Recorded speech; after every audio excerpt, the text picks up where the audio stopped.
This video is sponsored by Game Toppers. Turn your own kitchen or dining room table into a premium portable game solution at a fraction of the cost. Hey everybody, welcome to the next in a series that I'm calling What Happened To. Today we're talking about what happened to 2012. And so if you're new to this, I'll have links below, but I'm going back through the most anticipated games of that year, compiled with Rick Vineyard and the folks over at Board Game Geek as the most anticipated games of that year, and then going back and seeing what happened to them. So today we're talking about 2012, and we're going to jump right in. There's 20 games in the list this time. We had some repeats last year, so I skipped over. I don't think there's any repeats this year. So the first one, the number 21, is a game called Wok Star, which I have not heard much about since then. So one of the things I do is does this game still around? I don't think so. But this was actually a really, really hot game back then. And I think I played it only one time, and I kind of enjoyed it. I thought it was pretty good. It's kind of like if you played Undercooked, which is a video game. I think this actually inspired Undercooked a little bit. And it's sort of like, this is a real-time game where you're like putting together ingredients and recipes and that kind of stuff. I think Undercooked was it's been a while since I played Undercooked. So I know they have Undercooked 2. And I don't know if this is still around or not. I really have honestly not heard anybody talk about this. I don't remember really liking it all that much. It had a lot of buzz because it was something kind of different. It was real time and that kind of stuff, which you don't see a lot of even today. But if you can seek out a copy and get it cheap, maybe give it a shot, because it was very interesting and unique, different style of gameplay, and I think even today it would still come across that way. So that's Wok Star, and that's W-O-K, like wok, when you're cooking food in it. So next one is number 19, Nexus Ops. This is actually a reprint of a game I think came out 6 or 7 years prior to 2012. This is Fantasy Flight, and I think Fantasy Flight did the original 2. I'm not sure about that actually. But this is very much I want to say traditional dudes on the map game. You've got aliens and different factions, and it's a territory control game, and there's dice combat and all this stuff. This one I've played at least once. I might have played it twice. It's been a long time. I really did enjoy this one. It's a very fun, very quick game. It takes about an hour. I think I played it 4 players, at least the one time I played it. I don't know that you really want to play it with less than 4, because I'm not sure it solves the kind of the generic 3-player problem in this style of game. I don't even know if it supports 2, but it's fun. It's a very quick, dudes on a map, take over territory, get your different factions and upgrade them and all that stuff, and build buildings and send out units. It's fun, it's quick, it's good. It's just really snappy, easy, breezy game. If you think of it like StarCraft, the board game, I know there is a StarCraft board game. It gives you that kind of vibe though. The other one that would say that kind of came out and is sort of improved on it. Oh God, I'm having a brain fart. Somebody's gonna hate me for not remembering the name of this game. It came out from Portal Games a couple years later. Yeah, I can't remember the name of that. This is like that. It's a little simpler than that one, but I did like it. And I think you can still find this one in print. It might be a little difficult. I don't think it comes back in print often, but I think it's popular enough that it has come back a few times. But it's good. There's better games probably in the dudes of the map thing, but I like this one. It's quick and easy, and it's super, 1 hour. I mean, what do you want? It's fun. That's all I know. Number 18, Galaxy Trucker, the big expansion. So this is obviously like the big box version of Galaxy Trucker. Galaxy Trucker's still been around. There's been new additions and new expansions and all that stuff, even to this day. It is a game that it's okay. It's fun. I play it once in a while. I don't know. To me, it wears out its welcome by the time I'm done. And it's it's really fun. And then at the end, you're like, okay, this is over. That's just my experience. I know a lot of people love the game. And I kind of like it. It's not something I will turn my nose up or whatever you want to say. But yeah, it's still around. Obviously, it still gets into print. People really enjoy it. So this is one that I think people were rightly enthused about, because it's definitely still around. That's number 18. If you're not familiar with Galaxy Trucker, I think anybody watching this video would be. Go look it up. It's another kind of real-time game, actually. Number 17 here is Virgin Queen. This is a huge 6-player war game from GMT. It's actually kind of a follow-up to another big, huge war game from GMT called Here I Stand. And these are card-driven war games, not like Twilight Struggle, but you play cards and you move your troops around and you manage your economies and religions and all that fun stuff. I have not played either of these games. They're just something that my group would not be into necessarily. I mean, I think if they would be. I mean, we could probably get 6 people together to play it, and it's just like you got to put in the time and the effort and lots of rules, and they're very, very complex. They look really neat. It's kind of this big, almost like Civ level type of experience there with these different empires and stuff like that. It's just a big, beefy game. I think these are still in print. Here I Stand and Virgin Queen. I have heard some debate about which one is actually better, just out of curiosity when I've looked online. I think there is some debate. Virgin Queen is kind of a reimagined Here I Stand, which I think Virgin Queen kind of takes place after Here I Stand, from what I remember. Could be wrong about that. I'm not sure. But yeah, so this one is, I think it's still around, still kicking. Obviously it's kind of its niche, because it's just, you're going to be hard pressed to find 6 people that want to spend 6 hours, playing this game. So that's number 17. Number 16 is Quarriors, Quarmageddon. I think this is I want to say it's the second expansion for Quarriors. Quarriors was a little bit of a flash in the pan. It was kind of big for a couple of years. I was one of the detractors. I remember playing it at Gen Con. I played it 5 times at Gen Con. I'll distinctly remember. And I remember at each play I played of it, it got progressively less and less fun. Quarriors is one of the first, or is the first, like dice deck building game. So it's a dice builder. So you would take dice in a bag, pull them out, roll them, get new dice. As you sort of like defeated creatures or bought cards, you would get extra dice in your bag, so then you could improve your deck of dice, your bag of dice, and roll them and get victory points that way. So it's like a deck building game, but with dice. And then they had the Marvel one that came out, which I can't remember. That one I did enjoy. There were some changes to that one that were fun, and I kind of would like the theme. Quarriors was just like, it was like random fantasy stuff all mashed together, and I really did not enjoy my time of that. And whatever, it's not around anymore, really. So I mean, it might be. I don't know. I'm sort of predisposed not to pay attention to it. So I don't think it's around anymore. Like I said, I didn't really enjoy it. I know people that really did like it, though. And I remember saying to one reviewer, "You tricked me. You said this game was like the game of the year." And I was like, "This is not the game of the year at all." I will not name the reviewer's name ever. But I was like, "You were wrong about this." This is why I do what I do, because you're wrong. I'm going to set people straight. No, I'm teasing. But, people always disagree. I was like, yeah, this is not fun. All right, number 16.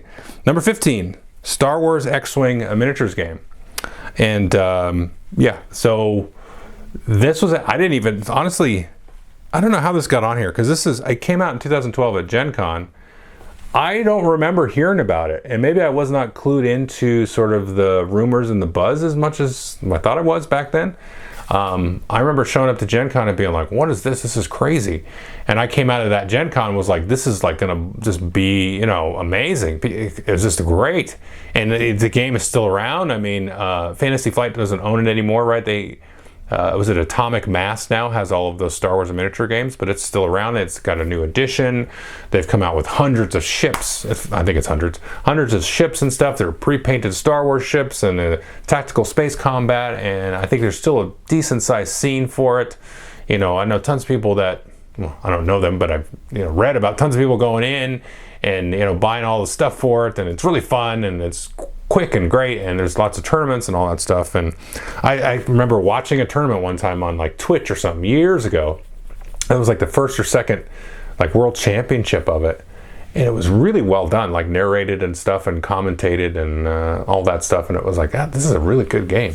Just seeing kind of the level of thought and everything that everybody was putting into all their moves and everything.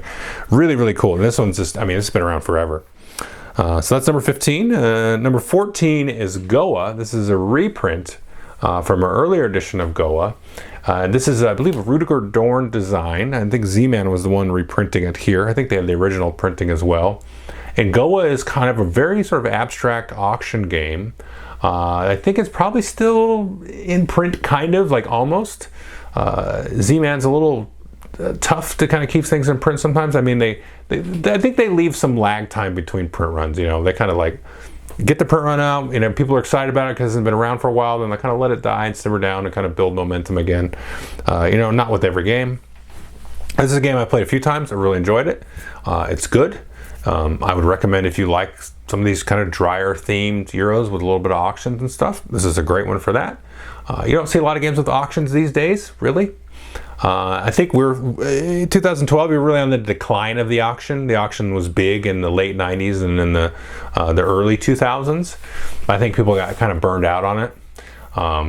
Because I had it explained to me one time, auction's kind of a design crutch. It's like, I mean, not always, but it can be felt that way because it's like, well, let's just make them auction for it. And they got to figure out how powerful the thing is, you know, that they're bidding for. They're the ones bidding, you know, and that can be fun. I do like an auction game, but once you play a couple of them, it's like, yeah, okay, auctions, I've done that. So, but this is a good one. This is a neat one. It's got some interesting sort of spatial mechanics and stuff. I recommend folks look at it. Number 13 is Caverna, the Cave Farmers. I still have that one on my shelf. Actually picked up the expansion for it, the elf folk one. Haven't played with that yet. I picked it up kind of during pandemic times and just I wanted to play solo with some of those, you know, new characters and stuff like that. I haven't had a chance to do that, but I still really enjoy playing Caverna. I've played just about any player count, probably up to 4 or 5. I don't know that I'd play like a 7-player game of it. It's kind of a reimagined Agricola, but different. There's no cards that you draft.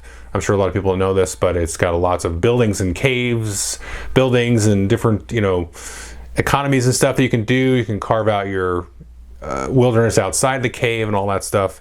Really good game. Probably my favorite Rosenberg game. I think it is. I really enjoy it. I probably get this just a slight notch above Agricola, but you know, they're kind of the same, you know, definitely brother and sister or whatever. I recommend it. Definitely take a look at it. It's just fun. Like I like having all the buildings out there and just picking and choosing and just having fun and being like, oh, who won? Who cares? I don't know. I had fun. That's that kind of game. So that's 13. Number 12 is Dominant Species, the card game. And this is kind of, you know, obviously the card game follow-up to Dominant Species, which came out a couple of years prior. I believe 2 years prior. This one, I hated it. I think everybody hated it. This is not a good game at all. Unfortunate to say. Chad Jensen's made plenty of games I love, so I feel okay saying that. This is just not a good game. It's just really boring and it sucks. It's terrible. I was disappointed in this one because I was like, ooh, cool, because I like card games. I love cards. If you watch the channel, anything with cards, I'm like, I'm in. Let me see what I can do. This is terrible. It's just not a good game. I do not recommend folks pick this up even out of curiosity. So anyway, that's number 12, and it's obviously gone away and all that stuff. So number 11, a little bit of a repeat, but I'm going to include it. It's Glory to Rome Black Box Edition. A couple of videos ago for the 2010, and we had the new kind of official first edition with all of the quote-unquote crappy art for Glory to Rome. Now this is the Black Box Edition, and this is what has kind of killed the game off because there's just a lot of trouble with the Kickstarter, with the licensing and agreements and all that stuff, and it's really just kind of killed the game. I did not like how the UI looked and the graphic design. I did not appreciate it at all. I am happy that I have the original one that I do. People do like the Black Box Edition. They think I'm crazy for not liking it. I will agree. The characters and the art is very like clip art on the original one. Fine. The graphic design and everything is very easy to parse and interpret. This is just maybe because I'm used to the other one. I just didn't. I was like, I don't need this. I got the original. And poo on this thing because it killed the game. It's not in print anymore. If somebody were able to wrangle this license down and pin the designer down and say, let me print this thing and do it right, then I think we'd be all in much better shape. Okay, so that's number 11. And number 10 is Alien Frontiers Factions. This is another Alien Frontiers expansion. Still doing really, really well and really popular. I don't think I played with this one. I don't think I've played with any Alien Frontiers Factions that I can think of. I feel like I have. I've played Alien Frontiers a few times, but it's been sporadically over the years. I'm kind of repeating myself over the last couple of videos because it's shown up on those. It's a good game. Not my favorite. I found it a little bit boring, but not enough to say I would say it's not a good game. I think it is a good game, but a lot of other people really enjoy it more than me. And I think you can still get this. I'm not sure who's got, again, licensing issues back then with Myriad Games or Game Salute or whatever it is now. Alien Frontiers. I think they still print it though. I think you can still find it readily. I'm not 100% sure. I would recommend at least trying Alien Frontiers. I'll definitely give it that, more than that. It's a good game. That's number 10. Number 9 is D-Day Dice, another awful game. Terrible game.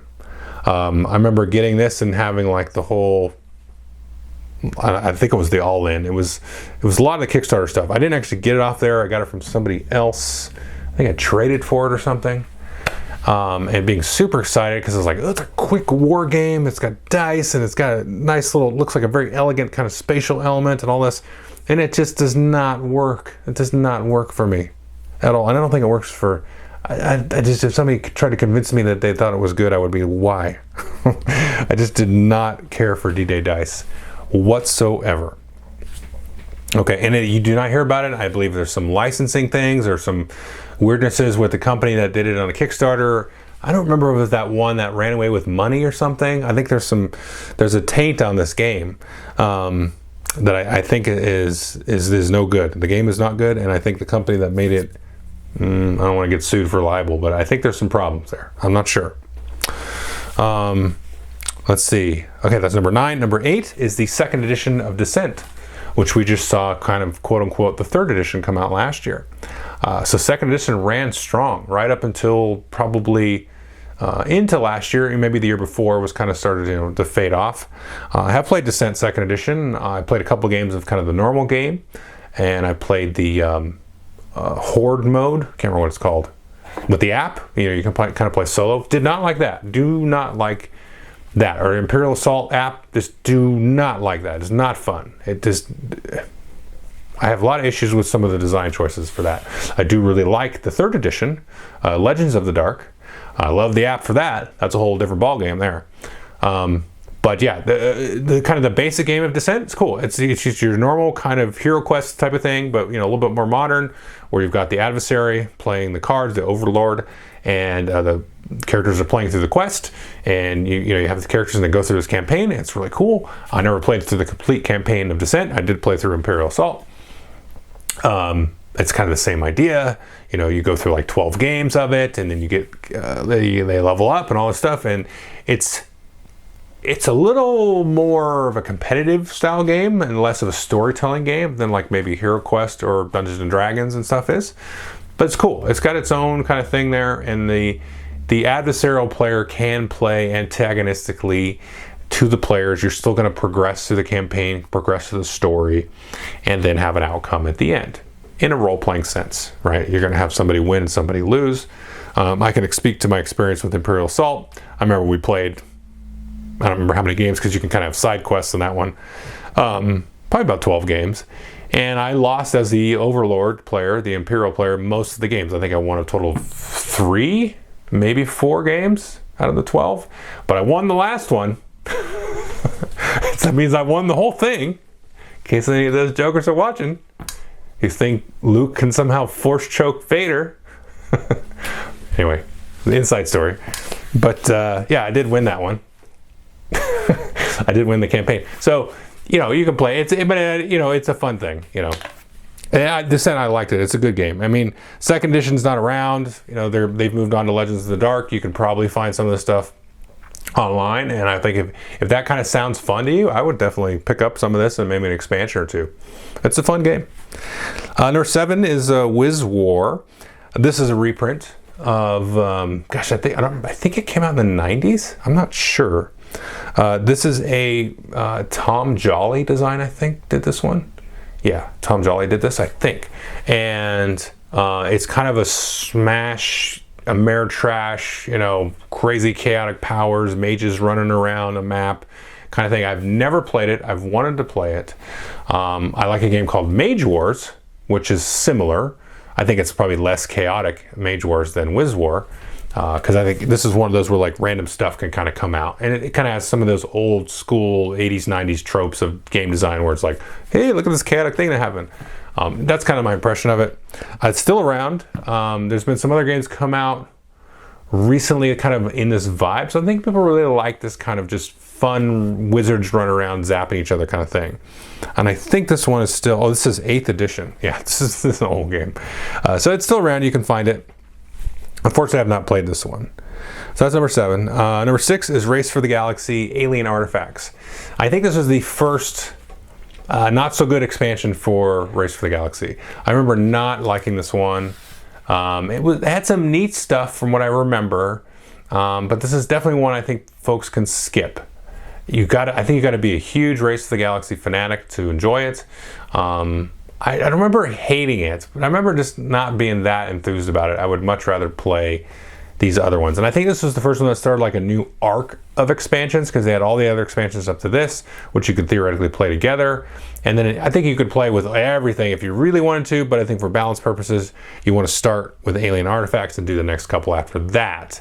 And so that's kind of there. But I think if you're like if you love Race for the Galaxy, then I would not personally like to try to dissuade anybody from getting this. It was all right, but it just, you start pushing too much stuff into a game, and it's like, I'm starting to go cross-eyed here. So that's, but obviously number 6 on the list. So still, Race is still hanging out. Number 5 now, Rex, Final Days of an Empire. This is Fantasy Flight's version of Dune, which is now published by Gale Force 9. I think Fantasy Flight was really trying to get the Dune license and basically reprint that, probably with some tweaks and stuff, but you know, it was not to be had. But you know, Gale Force 9's now got it and just basically reprinted the old one from the 70s. This is basically Dune, but in the Twilight Imperium universe. Not played it. I've played Dune. So I can speak to that. Dune is cool. I think you want at least 5 or 6 players and give yourself a couple of hours, because the game can kind of end abruptly, or it can go kind of long, 3 hours or so. Lots of cool dynamics of having the ability to have, 2 players win at the same time collectively, or not, or betray each other and kind of break and form alliances. And so in the case of Dune, you have like the sandworm kind of move around, kind of generating a little bit of chaos, and the spice blows. In this one, you have kind of a bombarding spaceship kind of wrecking havoc on Rex, the Mercantile Rex, the main planet of the game. It is one that I would like to try, but again, Dune exists, so it's hard for me to get after this. I think they print this still, I'm not sure. Never really heard anybody talk about it, especially now since Gale Force 9 reprinted Dune. And they've got a couple other versions of Dune that are sort of, wrinkles on that original game. But yeah, it's one that I would try. I mean, I would try it. Maybe. In a perfect world where I had infinite time, I would totally try it. Yeah. So number 4, Star Wars the card game. This one stayed around for a few years. This is one I did enjoy. I did not play it at this time. It probably took me a year or so to get around to playing it. They actually had kicked around the idea of doing a co-op Star Wars game that was going to be kind of patterned after the Lord of the Rings game. Scrapped that for whatever reason, and then now they made kind of a head-to-head competitive game, kind of in the same vein, but nothing mechanically like Android Netrunner. So they had Netrunner come out previously. I believe the reason Netrunner wasn't on the anticipated list because nobody knew it was going to happen. But Star Wars the card game, and I think this was on the anticipated list because of the co-op demo the year before at Gen Con, because that's the demo I got. And then everybody was anticipating that, and then they said, psych, it's a competitive game. A really cool competitive game it ended up being. I liked it. Really neat deck building stuff. I think they've carried that through into some of their other games. I can't specifically remember one, but you would pick you'd pick sets of cards. So instead of adding individual cards to your deck, you'd pick like 3 locations or something, and then you'd get all the cards that go with that location, and that's how you build your deck. So you can mix and match the different locations. Really cool. Lots of interesting interplay with like the force powers versus like sort of the physical combat. Kind of a neat idea there. But it's gone away. They've sunsetted the game. Now there's some Star Wars like deck building game coming up. I think it's going to be co-op. I'm not sure though. I could be wrong. So this one lasted around a little bit, but then, you know, probably licensing things happened, sales kind of dwindled off. Okay, so now number 2 and 3 are the same game. So number 3 is Merchant of Venus, the Fantasy Flight Games edition, and number 2 is Merchant of Venus, the Stronghold Games edition. Because at the time there were some competing licensing issues. I don't know how those were sorted out. They effectively co-published them. That's probably not 100% accurate. I think it ended up being a Fantasy Flight game. I mean, I could say something glib like because they have more money for lawyers, but I mean, you know, but Stronghold was able to get some and sell them. And it was basically like 2 versions of Merchant of Venus. It was like the original one, and then they had like a new version of it, like a modernized version. And I liked both of those. I think I ended up liking the more modern version a little bit better. Really cool game. The original is very old. It's like from the 80s. And, you know, you cruise around and you deliver goods and pick up goods, and it's a pick up and deliver game, and you know, it's all in space and all this stuff. And it's honestly, I've not played it since back then. I only played it a couple times. And I liked it. It was good. It just, you know, it just wasn't something that was my favorite thing ever, and to stay on the shelf, that's all. But it's a good game. I don't know if this is probably out of print though. I don't think that, I don't think this is really around too much anymore. It's a little bit of a beast. It's not too complicated really. It's kind of a medium, maybe slightly heavy game. It's a lot of fun. I really like it. But yeah, I don't think this is around too much anymore. I could be wrong about that, but I don't really hear anybody talking about it. Finally, number 1 is the Seven Wonders Cities expansion. And I remember I did not really care for this one. Obviously, Seven Wonders is still around. There's new editions of it. New editions of some of the expansions are coming. I like the one after this. I like the one before it, the Leaders one. That was neat, very simple, added in the Leaders. And then I like the one after it. I think it was right after it, or maybe it was 2 after it, called, I think it was Babel, where we had like this Tower of Babel, like this circle board thing, and you would rotate it and it would do different effects and stuff, and you could play cards to it. That added a nice wrinkle to this. This one I felt kind of muddied the waters a little bit. Yeah, I just didn't really care for this one, but I think I was in the minority in that case. But yeah, generally Seven Wonders, still been around. Seven Wonders Duel, I still have that. I love that. I love all the expansions for that. You know, I've been meaning to do a review of the latest expansion, just haven't really had the time. I got it, and then we played it a bunch online, and then, because this is back during 2020, I think, during the pandemic, and it was just like, you know, things kind of come and go, and I do recommend, you know, sidetrack, all the expansions for Seven Wonders Duel. I really like Seven Wonders Duel. I like it more than Seven Wonders, honestly. I do really enjoy Seven Wonders. That game, to me, can kind of have really good or bad plays of it. I like that it plays 7 people, but I don't really like playing with 7 people that much. It's okay. Like, I don't mind it. I just feel a little bit detached from everybody on the other side of the table and that kind of thing. You gotta, to me, it's like a perfect 4 or 5 player game. 3 players is too little, you know. It's just, that's a personal thing for me to kind of really feel like the game is hitting its sweet spot. I need a very specific player count. Anyway, so that's 2012. And that's the list there. So we'll have another one, 2013, next week, and there'll be links to all this stuff, the geek list and everything, below the video. Thanks.